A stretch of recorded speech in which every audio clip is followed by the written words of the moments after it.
Crystal Palace 0, Chelsea 1. Again, not a pretty win, but a hugely important 3 points. And against a team that have caused us many issues and poor results over recent years, I don't care about how we win. What matters is that we win, and that's what we did. As N'Golo Kanté scored the decisive goal following a magical pass by David Luiz. To find out everything about the game as it happened, make sure you watch all of this review.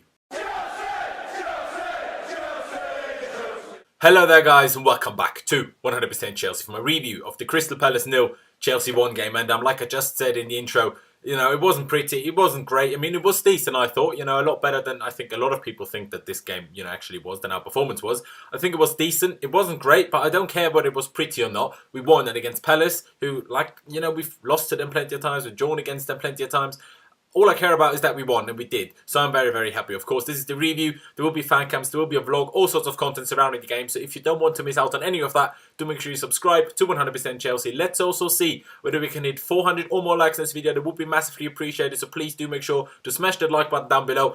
And this isn't just meant to be self-promo, but obviously, I don't have the time to speak about every bit of news that breaks, that comes out. So whether that's about Callum Hudson-Odoi, Bayern Munich's bid for him, or are interested in Mats Hummels, or all of these things, I can't speak about all of them. But if you do care about what I have to say about them, please do make sure you follow me on my Twitter. Obviously, the link is here and in the description below. Last 15 or 7 on like over there. Just follow me there. If you care about what I have to say on these things, obviously comment on all of these things on Twitter. So yeah, just saying, if you do want to know, follow me over there, because I just don't have the time to comment on everything as a video, basically. But getting into the review now and starting it off with the lineup, there was, well, not a major surprise in there, but there was some different changes to what I expected. It was obviously the 4-3-3. Kepa Arrizabalaga in goal, then a back four, Azpilicueta and Marcos Alonso did stay in the side as the left back. Centre-back 2 being Antonio Rudiger and David Luiz is expected. Then a midfield 3 of Jorginho, N'Golo Kanté and Ross Barkley. And then a front 3 of Eden Hazard back on the wing on the left-hand side, Willian on the right, and Olivier Giroud started up front. Now, our bench is what was particularly weird. We had 4 defenders on the bench in Andreas Christensen, David Zappacosta,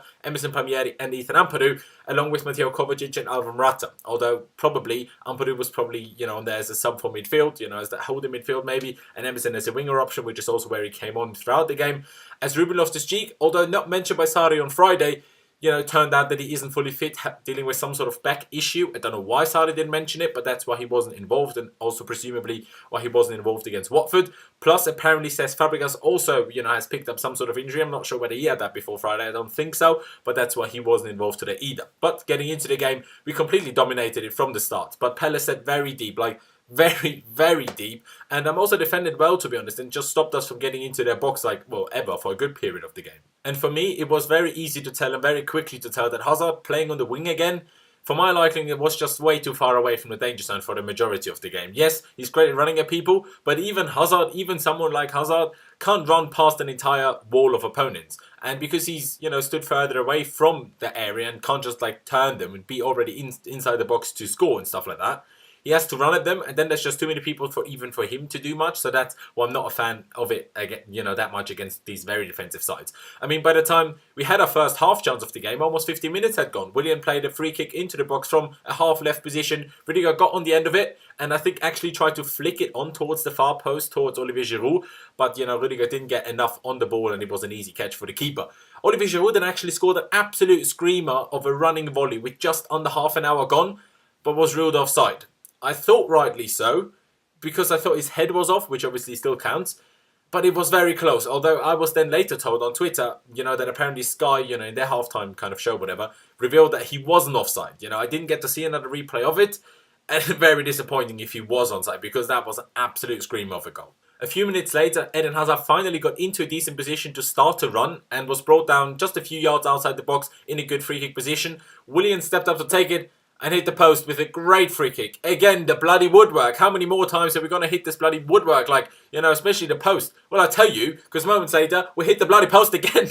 This time through Ross Barkley, following a corner when he made space for himself with, to be honest, a bit of a push. Probably should have been a foul, but wasn't given to my knowledge anyway. And then he went for a rather unorthodox kind of overhead kick, but connected well with the ball, and like I said, hit it against the post, which obviously, was frustrating against the same post that Willian hit just moments earlier. So, that was a bit frustrating. And, like I said, we dominated the ball, but whenever Palace had the ball, there was a huge lack of pressing by us, also in the second half, but in the first half too.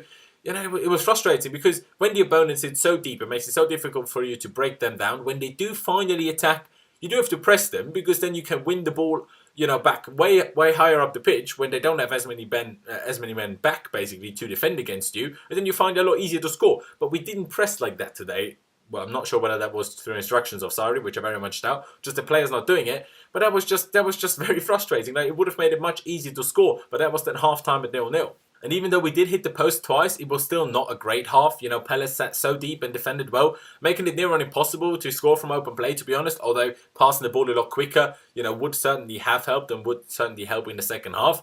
And what was frustrating to see for me was the fact that we had Barkley playing, who does have a decent shot in him, even though most of the time when he does go for a shot, hits it into Rose. But he still does have a decent strike in him.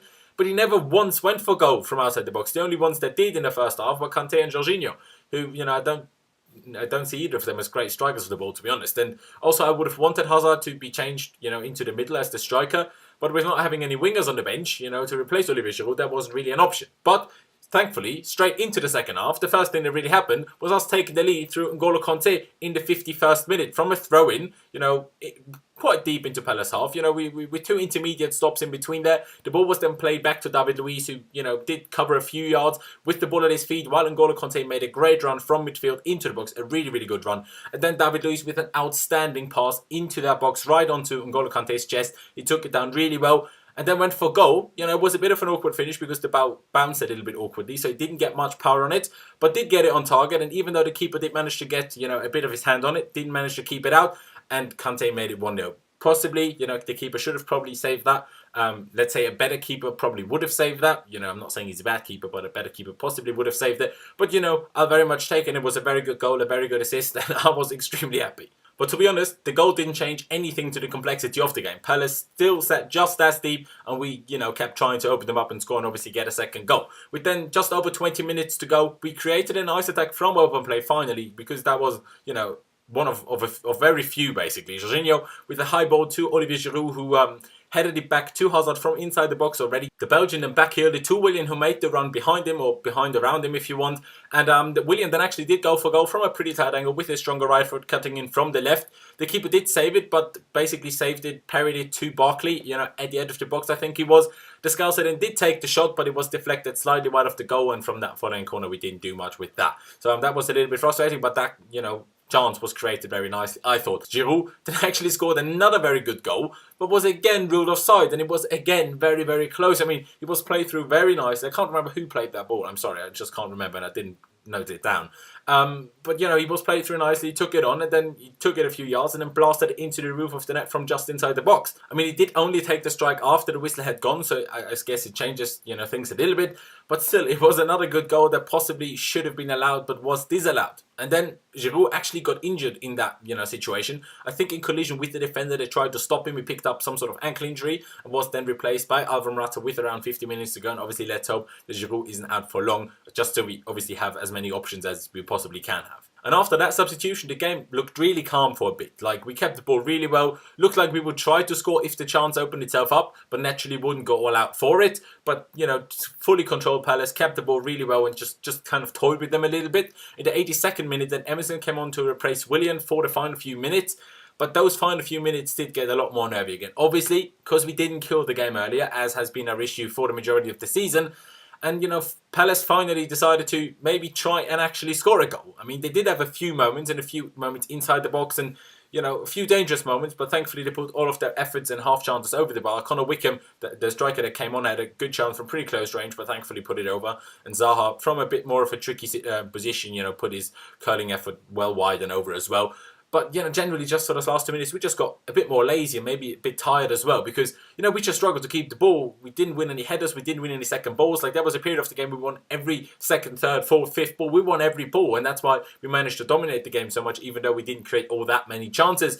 But that just stopped. Like, we couldn't win those second, third balls anymore, and that obviously made things a lot easier for Palace to put the pressure on us for the last few minutes. Kovacic did then come on for Ross Barkley with just a couple of minutes to go. But, to be honest, not much happened. Them 4 minutes of injury time I was honestly shitting myself because I was terrified of conceding and obviously joined the game, but we managed to see it out and take all 3 points from Selhurst Park, and that was then full-time at 1-0 to Chelsea. And like I said already, it certainly wasn't great, but we've lost and drawn against Palace too many times in recent years for me to give a flying fuck about how pretty it was. I care about the win, and that's what we got, so I'm very, very happy. And, well, we certainly weren't perfect and made the last few minutes very, very nervy, by not killing the game. Credit, in my opinion, also has to go to Crystal Palace. Everyone is stated them how negative they were and all, and they were, because they barely tried to score.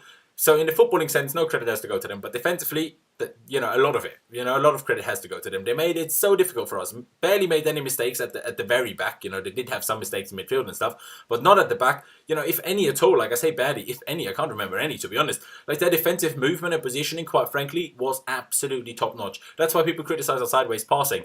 Because it doesn't lead to anything. But that's because they defended so well. That's why the sideways passing doesn't open up gaps. That's what you try and do with the sideways passing. Yes, it should have been a lot quicker. I criticised that when speaking, basically about the first half. But still, they didn't make any mistakes on that. And, so fair play to them in that sense.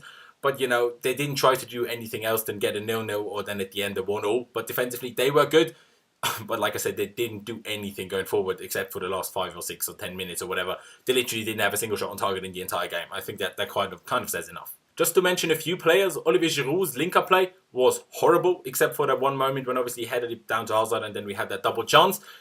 But, he was horrible. This link-up play was horrible, which is obviously always praised as his best, attribute by Chelsea fans. He was horrible at that, but he did score 2 very good goals, both possibly onside but ruled offside. Although the second one, like I said already, he hit after the whistle went, so that changes, obviously the complexity of the situation. But the first one certainly would have made a big difference to the game, obviously taking the lead in the first half already, although obviously we ended up winning the game 1-0 anyway, so what difference does it make? But maybe it would have been a bit calmer.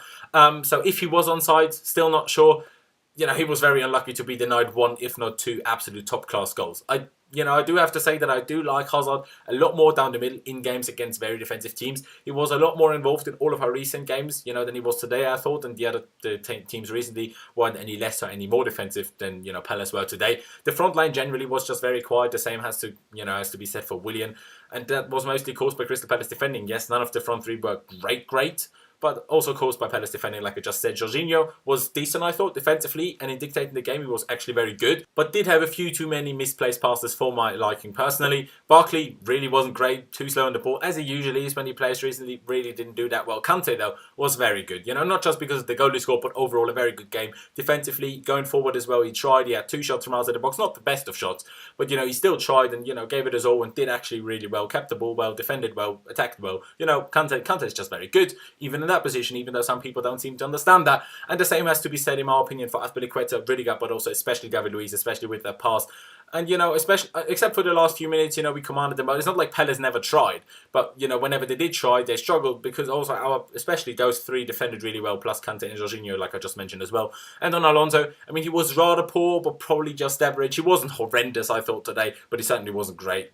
Definitely wasn't great. He had like 1 or 2 crosses, they were both awful. And about Kepa, there's literally nothing to say, to be honest. Like, didn't have a save to make. But yeah, I mean, it was obviously a good win, and a really, really important 3 points, especially after the defeats by Arsenal and Tottenham yesterday. So we are now within 2 points off Tottenham, and how many points are we now clear of Arsenal? 5? I think we're 5 points clear of Arsenal, so that's obviously very helpful. And yeah, now that's all that's left to say is that I hope you guys have a really, nice New Year's Eve, and then obviously a Happy New Year, and obviously I'll see you again on January 1st in the year of 2019 for the Southampton preview, which obviously, that game takes place on January the 2nd. But yeah, that's it from me. Leave me all of your thoughts on the game down in the comment section below. Who was, did anyone stand out for you? Was it Kante? Was it anyone else? What were you most disappointed with? Leave me all of your thoughts on it down in the comment section below. Like I said in the beginning, let's see whether we can hit 400 or more likes in this video, so make sure to smash that like button down below. Also, don't forget to check out my social media, which is Last1507 on both Instagram and Twitter, like I said earlier. So, do make sure to follow me over there. You can see it over here. The links to both of them are down in the description. I'd massively love you for it. And of course, this is YouTube, so if you haven't already, do make sure you subscribe to 100% Chelsea, and also don't forget to hit the notification bell button and choose to be notified about all uploads so you don't miss any of our future videos. But yeah, thank you guys for watching. Up the Chelsea. Happy New Year, and I'll see you next time.